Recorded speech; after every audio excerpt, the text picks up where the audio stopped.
The University of Cape Town Library was eerily quiet as Nia sat hunched over her notes, her eyes squinting at the dusty pages of old folklore texts.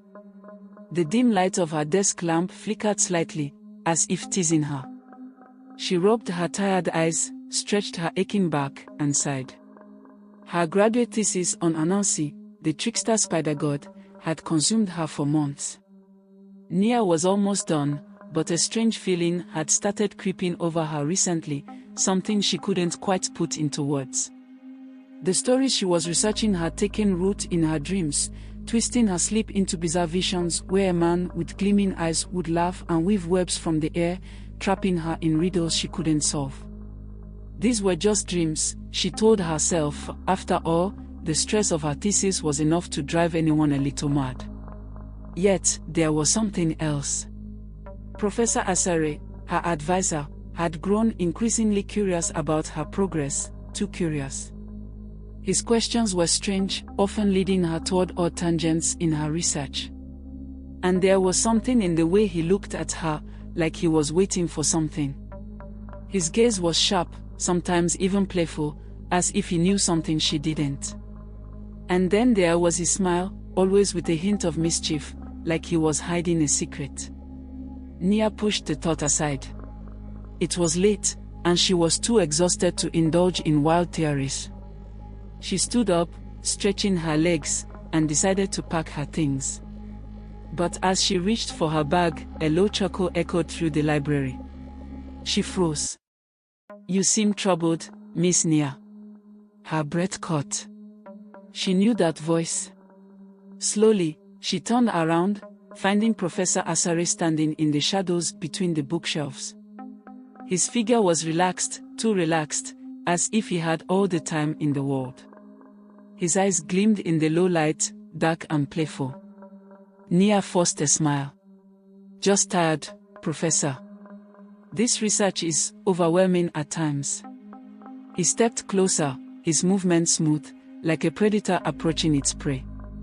"Oh, yes, Anansi has that effect on people. He's a complicated figure, wouldn't you say? Tricky, unpredictable, always a step ahead." Nia nodded, her throat tight.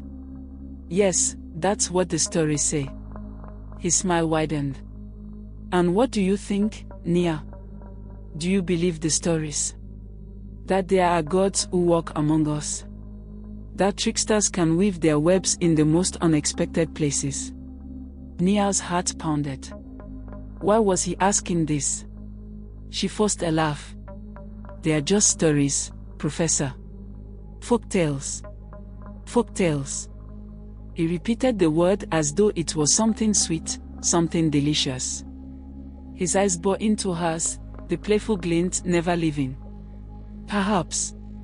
For a moment, the silence stretched between them, thick and heavy.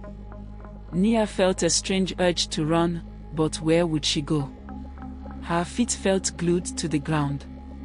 She tried to swallow, but her mouth was dry. Then, just as suddenly as the tension had risen, Professor Asare chuckled again, light and easy. "You should get some rest. I wouldn't want my brightest student burning out before she finishes her thesis." Nia nodded quickly, grabbing her bag. She didn't dare look at him as she hurried out of the library, her mind racing. She couldn't shake the feeling that he had been toying with her. The way he spoke, the way he moved, it was almost inhuman. As she stepped into the cool night air, she tried to calm herself. Maybe she was overthinking. Professor Asare was eccentric, sure, but that didn't mean he was anything more than a professor with a strange interest in folklore. She had to focus on her thesis, not on wild suspicions. But the next morning, when she arrived at the university, a small folded note was waiting for her on her desk.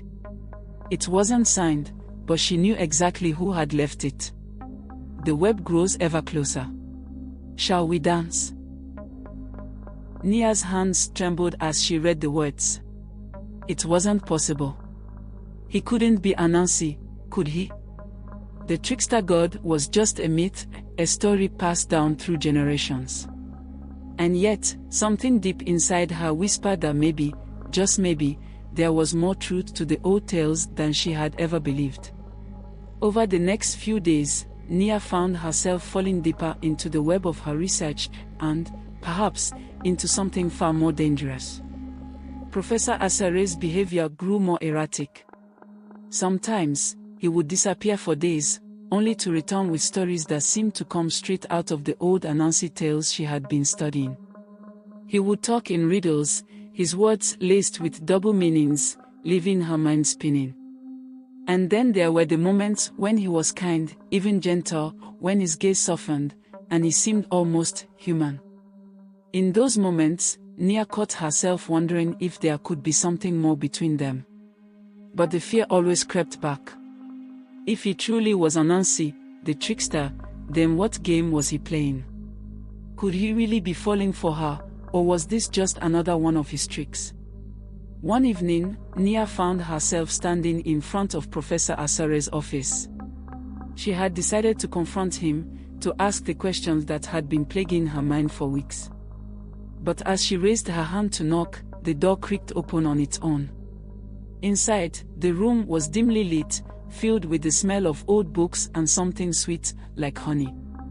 Professor Asare sat at his desk, watching her with that same mischievous smile. "Nia," he said softly, "I was wondering when you'd come." Her heart raced as she stepped inside, the door closing behind her with a quiet click. She didn't know what to say, what to do. Was this it? Was she walking straight into the spider's web? "You've been working so hard," he continued, standing up and walking around the desk. "So focused on your research. But tell me, Nia, have you found what you were looking for?" She swallowed hard, her voice barely a whisper. "I don't know. Have I?" For a moment, he simply looked at her, his dark eyes searching hers. Then, slowly, he reached out, brushing a strand of hair away from her face. His touch was surprisingly warm, gentle. But Nia couldn't shake the feeling that there was something more lurking beneath the surface, something dangerous. "The stories," he murmured, his voice like silk, "they're not just stories, you know.